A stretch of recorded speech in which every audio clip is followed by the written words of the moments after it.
for joining us today for Jennifer Schaus and Associates in our Webinar Wednesday program. We're coming to you live from Washington, D.C. Our webinars are every Wednesday and are provided complimentary. They're recorded and can be downloaded from our website and YouTube channel, which now holds over 300 of our government contracting webinars. In the interest of time, we do not take questions, so if you have questions for our speaker, we will have his information on the last slide of the presentation today. A special thanks to our educational sponsor, the National Veterans Small Business Coalition, for making these webinars possible. The NVSBC is the largest nonprofit trade association for veterans. Please visit their website for more information. And now a little bit about us. We work with U.S. federal government contractors, including product, service, and software firms. Our services range from market analysis reports to contract vehicles and compliance. More information is on our website. We also have opportunities for your organization to advertise in our newsletter. We now reach over 20,100 subscribers, and this includes both contractors and government. Contact us for pricing information with the email shown on your screen. And now to introduce our speaker, Ryan Riddell. Welcome, Ryan. We're glad to have you here with us today, and I'll turn the floor over to you. All right, thanks very much. Very happy to be here. Always appreciate the opportunity to do a webinar with you guys. So looking forward to today's conversation. Title of the webinar today is the cost of non-compliance in federal contracting. Obviously, you know, the very broad topic here, and there's a lot that can be said about compliance. But the idea here is to highlight a few of the most common compliance mistakes that we see small businesses make, and show the potential consequences for violating or falling into these compliance mistakes, and you know, show that an ounce of prevention is worth a pound of cure, and it's important to think about compliance up front, because the consequences for a small business are potentially catastrophic. And then, you know, want to talk about some tips for how you can ensure compliance success, and how you can make sure that your firm stays on the right side of the law and avoids expensive mistakes. The idea also here today is not to talk about every potential issue in depth, but rather this is more of a survey to highlight some of the common mistakes, and do what we used to call in law school, you know, issue spotting, and you know, highlight some issues, some areas that might be an area of concern for your company, and then that way you know that you can seek further help on how to address those issues. But just before we begin, as by way of background, I want to talk about the current compliance environment and kind of discuss about you know, how the changing and dynamic environment can affect your compliance program. So next slide, please. So as I was saying, the current compliance environment is dynamic and fluid, and a lot of that has to do with who's running the executive branch. You know, that the priorities of the presidential administration and the individuals that the president appoints to high-level positions, in a lot of ways can affect how the government goes about compliance. And of course, you know, there's nothing political about that statement. Not saying that, you know, that either party or any current or recent president is good or bad in the priorities that they choose to take, but you know, there's only so much time and resources available to government enforcement officials, and they just very naturally are going to take different priorities. And there's only certain things that they have the ability to enforce, and so they're going to choose according to some of their own preferences. So as we all know, there's an election coming up in 6 months, and less than that, and 3 months, but there'll be a new president in 6 months. And the compliance environment could look very different, you know, in a new presidential administration. Well, what do I mean? Next slide, please. You know, what does that look like? Right now during the Trump administration, some of the Trump administration's top priorities when it comes to compliance and enforcement are trade. For example, I think everyone who pays attention knows that President Trump is very concerned about the amount of foreign goods and services that are being imported into the United States, and he has more of a keep American jobs at home type attitude. And so, needless to say, that's been a priority for the Trump administration when it comes to government contractors. As everybody knows, that there are a lot of trade controls that are specifically incumbent on government contractors. The Buy America Act, the Buy American Act, which are two different rules, the Trade Agreements Act, the Berry Amendment. These are all different laws that require government contractors to procure the materials that go into their products in the United States. And one of the first executive order issued by the Trump administration, EO1, directs every agency to scrupulously monitor, enforce, and comply with Buy American laws and minimize the use of waivers. Right. So the administration has directed its agencies to grant fewer waivers, to force more companies more government contractors to procure their products in the United States.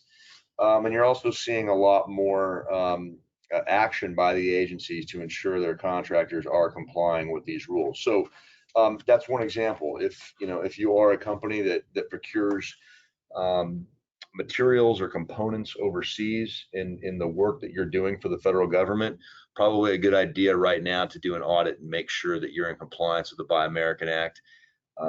Because it's always better to find out that there is non-compliance on your own and rectify that before the government finds out.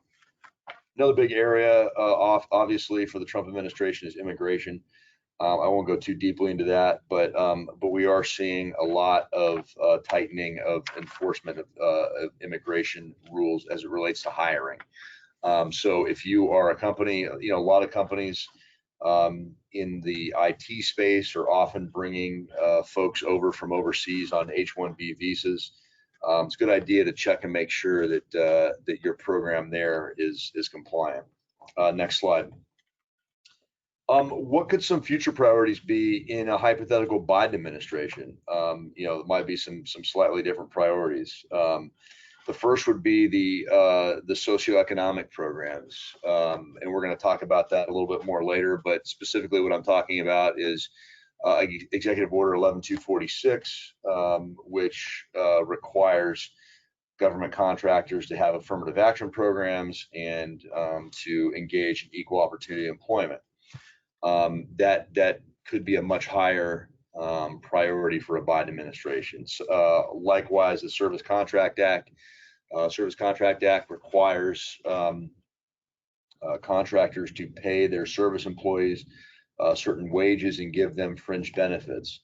There has been fairly lax enforcement of the Service Contract Act recently. I'm getting a lot of my clients are coming to me saying, hey, I think the Service Contract Act applies to my contract, but the government hasn't really said anything about it. The contracting officer hasn't complied, and that could really change in a Biden administration.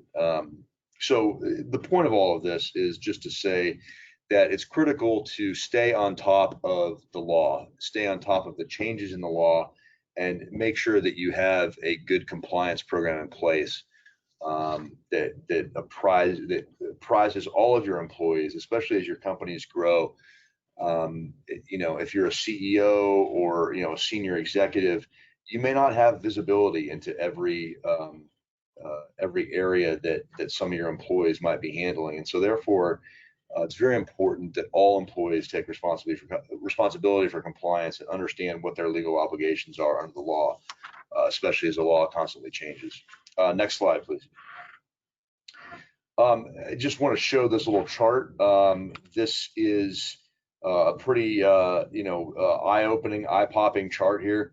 And this just shows what the DCAA is doing lately. The DCAA is the Defense Contract Audit Agency that's responsible for ensuring that contractors who are covered by DCA or DCAA compliant contracts, that they have adequate accounting systems and that their cost structures are compliant with the FAR for cost reimbursable type contracts. But as you can see, the DCAA has engaged in and is planning to conduct a vastly higher number of business system audits in the coming years. This year was supposed to be a high. We understand that COVID has slowed that down a little bit. But if you are a company that is performing a DCAA audited contract, right now is a critical time to ensure that that you're in compliance. Next slide. All right, so with that background, I want to dive in to 5 areas, and we're gonna have to run through these quickly because we're already getting short of time. But as I said, the idea is just to highlight these and let you know some potential hot spots and areas of compliance that you need to pay attention to. And if anything in these 5 areas kind of strikes a chord with you, or you think you might have an issue, then I encourage you to contact your attorney and look at those a little bit more. Next slide. The first thing that we're going to address is the Contractor Code of Business Ethics. This is a starting point for compliance for every contractor. It makes no sense that you would be a contractor and not have a Contractor Code of Business Ethics, but the reality is it's required by the FAR, and a lot of companies don't realize that. So anytime that you're performing a prime or a subcontract in excess of $5 million, or a period of performance of more than 120 days, then you are required to have a written Contractor Code of Business Ethics. And a lot of contractors don't realize that requirement applies to them because there's an additional requirement that requires an active compliance training program, and that does not apply to small businesses. That's only for large businesses. And so a lot of small businesses get confused. They think, oh, I don't have to have a training program, not realizing that they do in fact have to have a written code of business ethics. But it's also it's just a good idea to do anyway. Next slide. So what exactly is required for this written code of business ethics?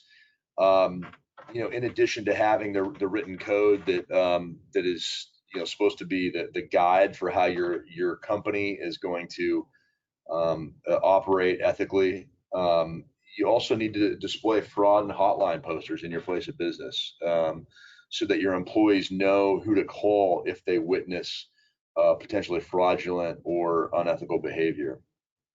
Another requirement that is incumbent upon everybody, every company, regardless of size, is the mandatory disclosure rule. And we're going to dig in that a little bit. But I just want to reiterate what I said earlier, which is that the training program does not apply to small businesses. That only applies to large businesses. However, it's never a bad idea to have a training program, especially because, as we're going to see throughout this talk, that compliance mistakes can be potentially fatal to a company. But next slide. Back to the mandatory disclosure rule. There is a requirement that the contractor, the company, must timely report in writing to the agency OIG with a copy to the contracting officer whenever the contractor has credible evidence that a principal, employee, agent, or subcontractor, and that's key, or subcontractor, that's a key phrase right there, has committed a violation of federal criminal law in connection with the award or performance of any government contract or subcontract thereunder. So very important to note that if your company, if anyone in your company has engaged in behavior in violation of federal procurement law, you are required to report that to the government, and you can, get in, significant trouble if you become aware of a violation that you don't report.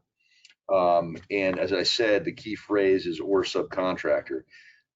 This is where, we see a lot of this arising is, prime contractors, see their subcontractor doing something that violates the law, and they wonder what their reporting obligation might be. And this law is clear that if you think you're a subcontractor, or vice versa, if you're a sub and you see the prime doing something that you think might be illegal, you're required to report that. And so, of course, you want to engage with legal counsel to understand whether the conduct is in fact illegal, and to help guide you in fulfilling your reporting obligation. But it's important to know that if you see something illegal, if you see something, you have to say something. All right, next slide. All right, so we're going to turn to something I mentioned before, which is EO 11246. EO 11246 is the government's affirmative action program. It's from the Johnson era administration in the 1960s, but it's one of the most I say problematic laws, in the sense that it's one that contractors very often do not realize that they have an obligation to comply with, and often have a difficult time complying. So, as you say here, to whom does EO 11246 apply? It's a low threshold. It's basically any federal government contract. If you have contracts of $10,000 a year or more, and 50 employees or more, then it applies. So, of course, very small companies with less than 50 employees, it does not apply. Once you get over $50,000 in federal government contracts, then you must have a written affirmative action plan. So again, 50,000 is a very low threshold. 50 employees is not that low of a threshold. We know a lot of small businesses have less than 50 employees, but most companies that get a few government contracts, they're gonna be meeting these thresholds. And so, so it's important that you understand your requirement to comply with EO 11246. It also applies to subcontracts. The question is, when are you a subcontractor versus a vendor? A vendor, maybe just might be supplying, some uncritical supplies. The company that provides your office supplies is not a subcontractor under a government contract. But anytime that there's a company that's performing a service or providing a good that is necessary to the performance of the prime contract, that is a subcontractor, and they are required to comply with EO 11246. Next slide. Excuse me.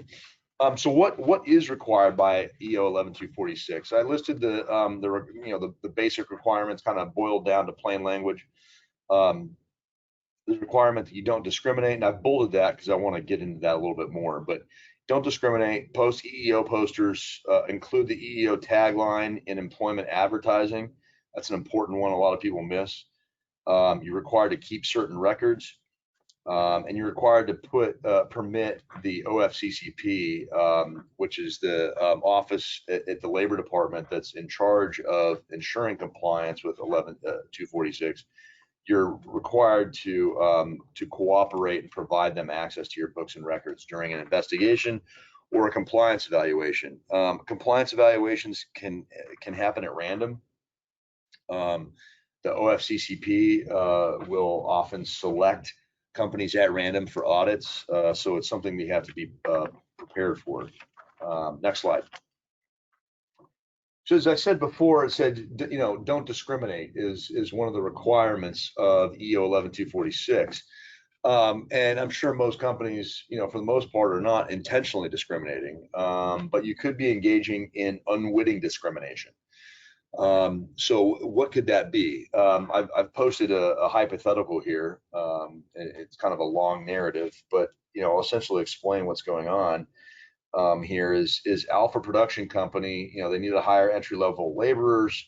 Job requires heavy lifting and physical exertion, but no technical skill. But despite the fact that no technical skill is required, Alpha wants all of its employees to have a high school diploma, which is, maybe not necessarily a clear requirement for a labor job, but Alpha thinks that it's a good idea for all of its employees to have a high school diploma. Okay, fine, that's great. However, the problem is that in the areas from which Alpha Production draws its applicants for laborer jobs, 94.2% of the white population has completed high school, but only 46.9% of the Hispanic population has completed high school.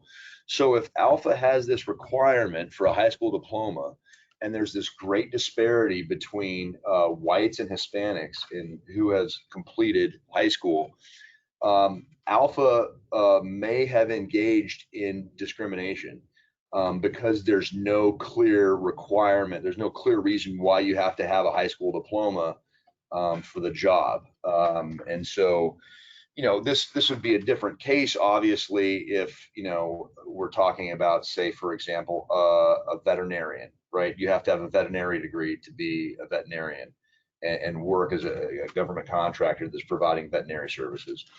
But here, where it's just labor, the labor department might find that there's no good reason for Alpha to engage to have this requirement for a high school diploma, and therefore, because of the disparity in its area between the whites and Hispanics who have attained a high school diploma, Alpha could have been found to engage in discrimination.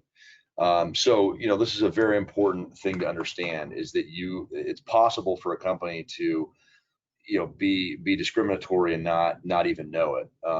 Next slide. And so therefore, that's why it's very important to keep records, because your records can show that you're not engaging in discriminatory conduct, right? You have to keep your job descriptions, your job postings, records of job offers, written employment policies and procedures, and all of those, if they're drafted and created in accordance with the relevant rules, that will help show the government that you're not engaged in discrimination. So the bottom line is EO 11246 is a rule that trips people up a lot. And so it's very important to make sure that you're thinking about how you're complying with EO 11246 and have a compliance professional evaluate your issues there. All right, next slide. Another employee issue is whistleblower retaliation. There is a law of fairly recent vintage. It's actually an executive order from the closing days of the Obama administration that basically applies the federal whistleblower law that applies to federal employees. It now applies that to contractor employees.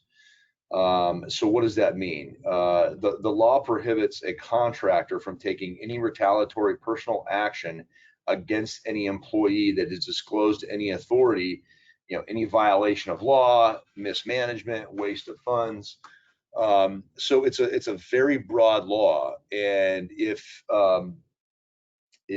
you're and it includes the contractor's own employees who have responsibility for investigating and addressing misconduct, right? So that employee of a company can be a quote unquote authority.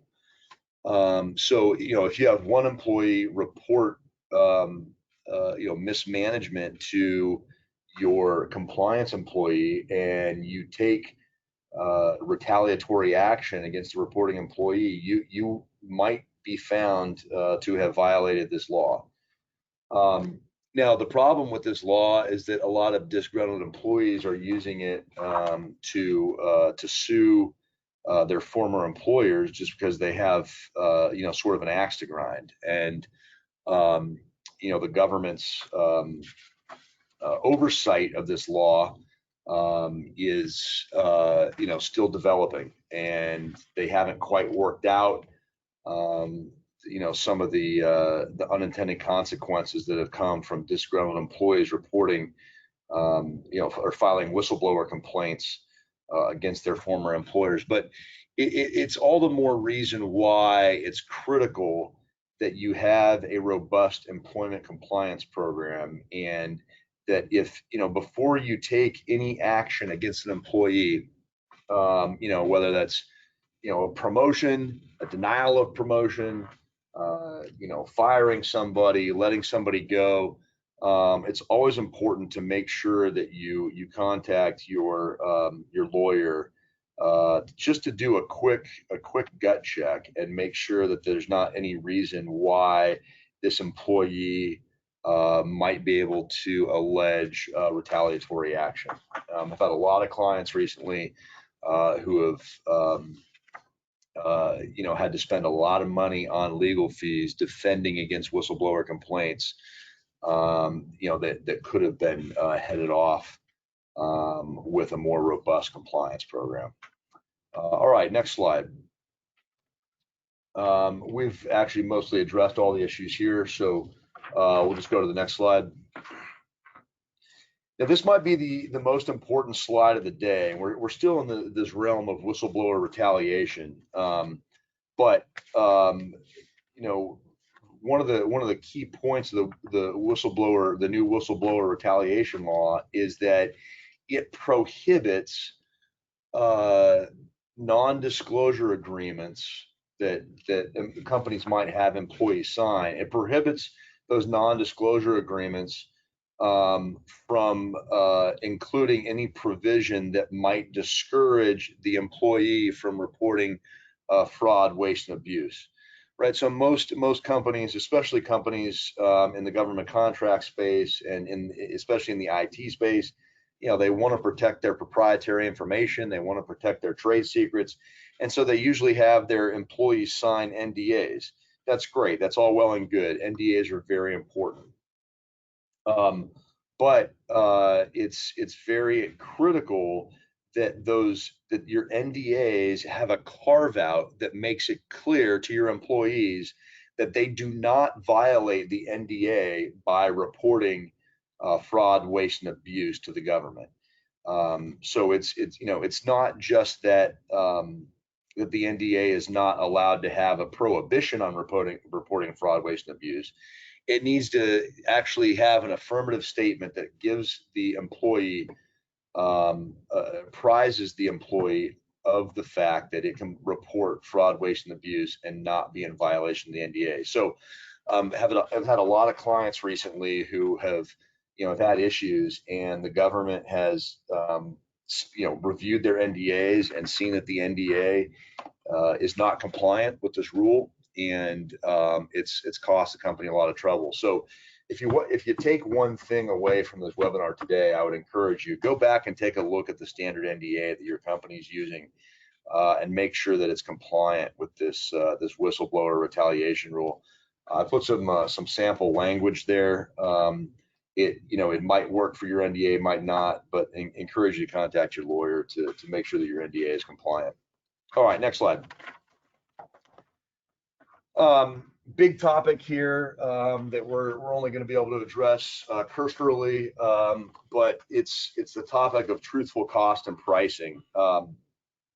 Now, the law requires contractors in certain cases to, when the government requests, to provide cost and pricing data that supports the prices that they're charging the government. Now, and this applies to generally applies to negotiated procurements, but it doesn't apply to commercial items or when there's adequate price competition, right? So in a lot of contracts, there is adequate price competition, right? I mean, if you have five contractors submitting a proposal, there's probably going to be adequate price competition, and certified cost and pricing data is not required. But for example, if you have a sole source contract, a lot of 8A companies get sole source contracts under the 8A program. Or if there's some other avenue under which you're getting a sole source contract, you're probably going to be required to submit certified cost and pricing data to the government so that they know that they're paying a fair price. So, I mean, what is that data? Well, the government's going to want to look behind the price that you're charging. So, whether you're charging an hourly rate or some other fixed price for the work that you're doing for the government, the government's going to want to look behind that and say, all right, you're charging this hourly rate, but what are the wages? What's the overhead? What kind of profit are you getting on this? Now, that said, it's highly critical that this data that is submitted to the government be truthful, and it's easy to get tripped up here. I've seen a lot of cases where, and this is a great example of where it's important to have a robust compliance program, and that compliance program has to have standard procedures for any time that a certification is made to the government. You want to make sure that that any certification made to the government is double checked, and if you have your project manager or your business development person is leading the proposal, and they're making a certification to the government about pricing, you're probably going to want to have your CFO or somebody else in the company to double check that and make sure that's correct. Because obviously when you're dealing with a lot of minute numbers, mistakes can be made, and the potential consequences are pretty serious. At the very least, if you submit false pricing data to the government, at the very least you're going to get a retroactive price reduction. If it was an honest mistake that was made, but if the government determines that you may have intentionally submitted false data, then there's potential for False Claims Act liability.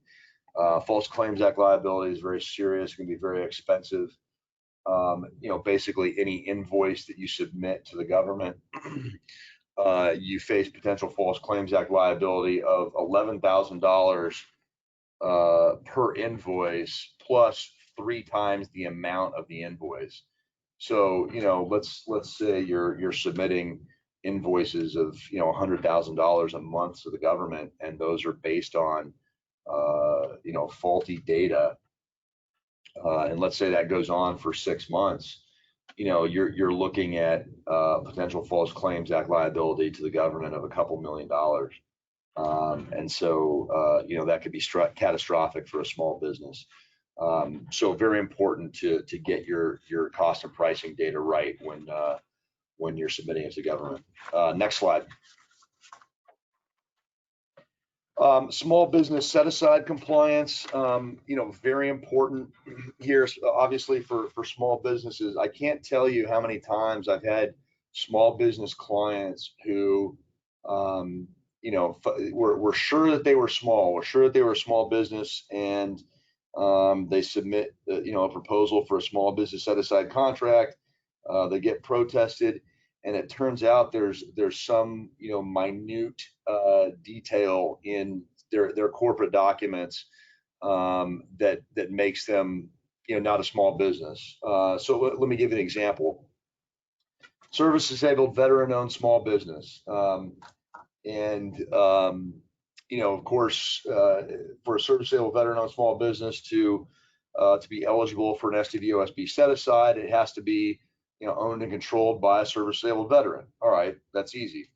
What happened with this one company is that they pulled their LLC operating agreement off of LegalZoom, and the LegalZoom operating agreement had a provision that provided for a CEO and a president. Okay, fine. So the service disabled veteran, appointed a part-time person at his company. It was a friend of his who was just providing sort of part-time advisory services. Just said, oh, I'll make him the president, since the operating agreement's calling for a president. Well, they get a big contract, they get protested, and SBA looks at it, and they look at the operating agreement, and they say, well, you have a CEO and a president, and the CEO is a service disabled veteran, but the president is not. And it's not clear to us from this operating agreement, who's actually running the company. And so therefore you are not a service able veteran, you lose the contract. It was a multi-million-dollar contract that they lost. And it's a problem that could have been solved for probably a few $1,000s if they had had their lawyer do an audit of their corporate documents and make sure that their corporate documents were compliant with the requirements of the set-aside program.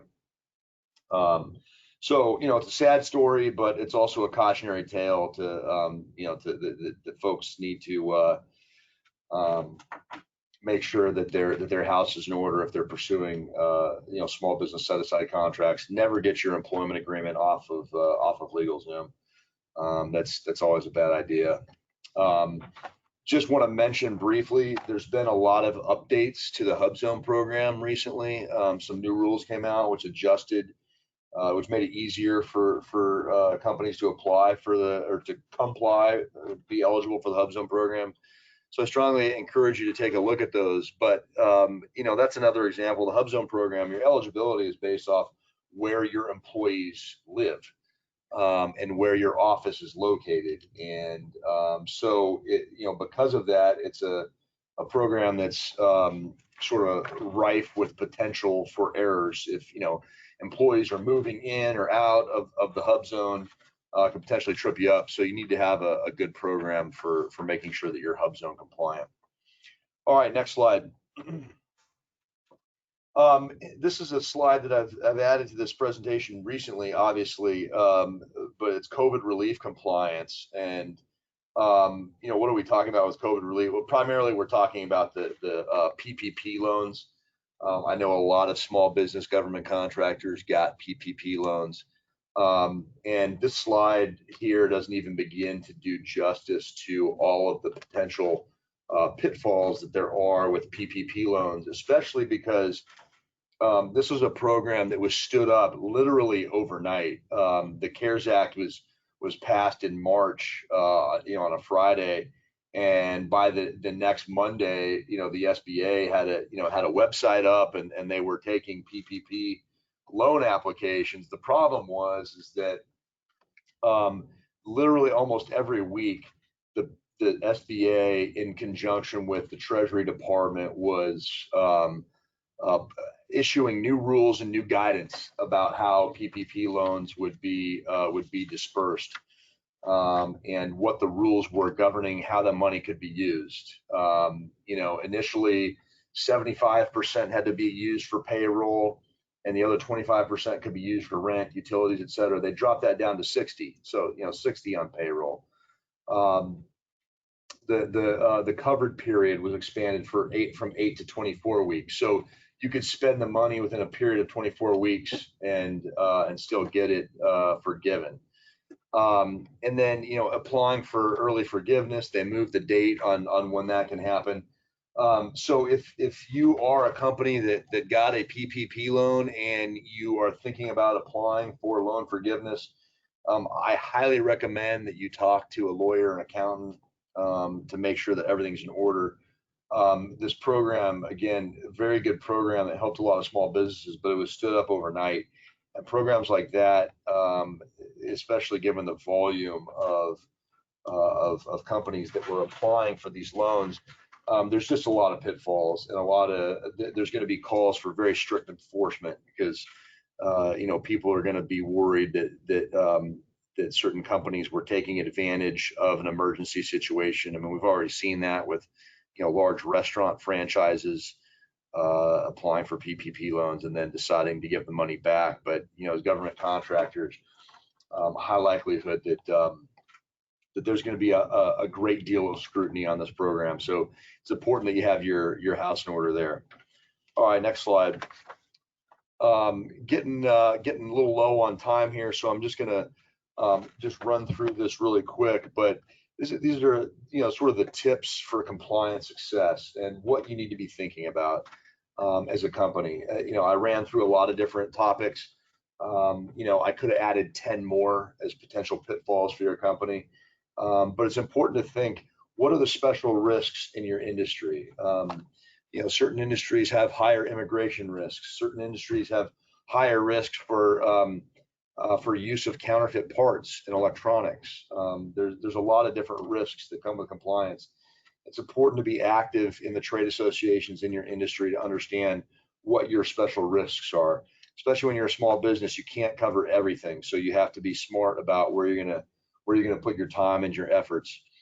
The next thing is it's very important to have one person in your company who's ultimately responsible for ethics and compliance. On the one hand, ethics and compliance is everybody's job. Everybody has to be thinking about it. But if it's everybody's job, as the old saying goes, then it's nobody's job. And so, I highly recommend that my clients designate, even if you're a small business, even if you only have 4 or 5 employees, designate somebody to be the ethics and compliance official for the company, and let people know that get that person training, and let people know that they can go to that person with any ethics and compliance questions. But even that person needs backup and oversight, as I mentioned here. A lot of times that oversight can be provided by an advisory board. So, if you're a small company, one of the best things that you can do is have an advisory board, a couple of folks who are experienced in the industry, who are willing to, volunteer their time to help advise the company on a number of different issues that they might confront. But one role that I recommend giving to the advisory board is oversight of the ethics and compliance function. If you don't have an advisory board, there are law firms or non-law firm compliance firms that are out there who can assist with compliance. I highly recommend everyone just get a basic compliance audit. It's almost like getting your annual physical. It can really detect problems early before they get worse. Standardized policies are essential. I talked about the FAR requirement to have an written ethics policy, but beyond that requirement, it's important to build standards not only in the topics covered by the FAR ethics requirement, but in other areas, employment, accounting. All these areas need standardized policies to avoid mistakes. Make sure you know how to report a problem. Make sure that everyone knows that you go to this person if you see a problem. Training is important. It's not required for small businesses, but it doesn't hurt if you can afford it to just get some basic training, and because that helps build a culture of compliance in your company. If people are told that compliance is important, then they're going to believe it, and it's going to help create an ethical culture where people feel free to ask questions and make sure the company is doing everything it can to stay healthy. So I thank you very much for your time today. I'm glad we got to cover these topics. If you have any questions, my contact information is on the next page. If we can go to the next slide. And I'd be happy to answer any questions that you might have, and provide a little bit of free advice if there's anything that came up in this presentation that sort of jogs your memory is something that you need to address with your company. And thank you very much. Thank you, Ryan, for a great presentation and sharing your time with us. And thank you to everyone who joined us. The recording will be on our website and YouTube channel within the next 24 hours. Please join us this Friday as we cover each part of the FAR, and join us next Wednesday for more hot topics in federal contracting.